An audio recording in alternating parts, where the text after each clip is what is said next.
राजस्थान में बच्चों की मौतों ने पूरे देश को हिलाकर रख दिया है, लेकिन सरकार अब भी लापरवाह बनी हुई है। सवाल उठता है, आखिर ब्लैक लिस्टेड और बदनाम दवा कंपनियों से दवा सप्लाई कराने की क्या मजबूरी थी?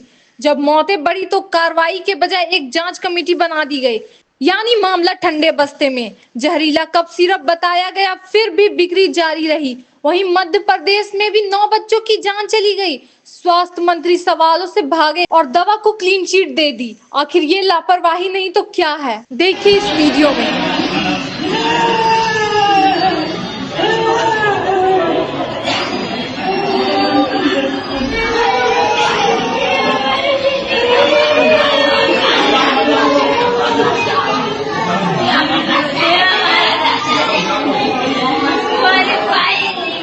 मेरा एक सवाल ये भी इस सरकार से कि जो कंपनियां ब्लैक लिस्टेड हैं या बदनाम हैं, जिन पे बार बार आरोप लगते हैं, तो उनसे ये सप्लाई क्यों लेते हैं?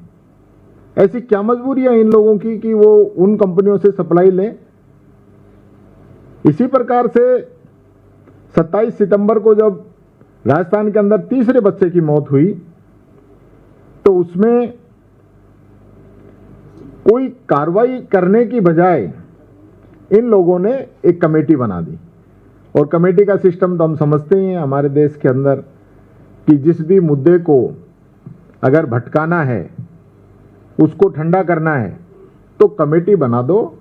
और जब कमेटी की जब रिपोर्ट आती है तब पता ही नहीं रहता, किसी के ध्यान ही नहीं रहता कि ये कमेटी कब बनी थी। तो ये करने के लिए इन्होंने कमेटी बना दी। और सितंबर लास्ट के अंदर जब दोनों ही राज्यों के अंदर जो बच्चों की मौत हुई, तो उसके बाद इन्होंने जो बैच था, उस बैच को इन्होंने ये कहा कि ये बैच जो है जहरीला है या इसके अंदर कमियां हैं, ये तो कह दिया, लेकिन उनकी बिक्री जारी रखी। और इसी प्रकार से जब 1 से 4 अक्टूबर के बीच में तमिलनाडु सरकार ने मध्य प्रदेश के अलर्ट मिलने के 24 घंटे के बाद इस पे प्रतिबंध लगा दिया, और मध्य प्रदेश ने 9 बच्चों की मौत के बाद इस पे प्रतिबंध लगाया। और राजस्थान के अंदर तो चिकित्सा मंत्री जी से जब पूछा गया कफ सिरप के बारे में, तो प्रेस कॉन्फ्रेंस छोड़ के चले गए, उसका जवाब नहीं दिया। और ये कहा कि हमने जांच करा ली है, कफ सिरप में किसी भी प्रकार की कोई कमी नहीं है। और हालत ये हुई कि जो मैंने बताया था कि डॉक्टर ने भी जब वो कफ सिरप पी, उसको भी 8 घंटे के बाद में होश आया। इसी प्रकार जैसे मध्य प्रदेश में लगातार जो मौतों का सिलसिला है वो आज तक भी जारी है, राजस्थान में भी आज तक मौतों का सिलसिला जारी है।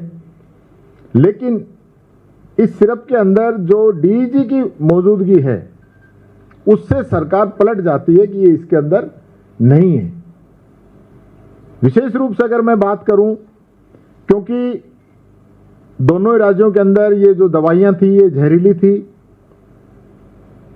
जांच करने में इनके अंदर इन लोगों के द्वारा देरी की गई, और जो इनकी खरीद है वो खरीद ऐसे लग रहा है कि जैसे बहुत बड़ा इसके अंदर स्कैंडल हो, बहुत बड़ा भ्रष्टाचार इसके अंदर नजर आ रहा है कि बच्चों की जान का सौदा किसी न किसी रूप में ये लोग करने का प्रयास कर रहे हैं।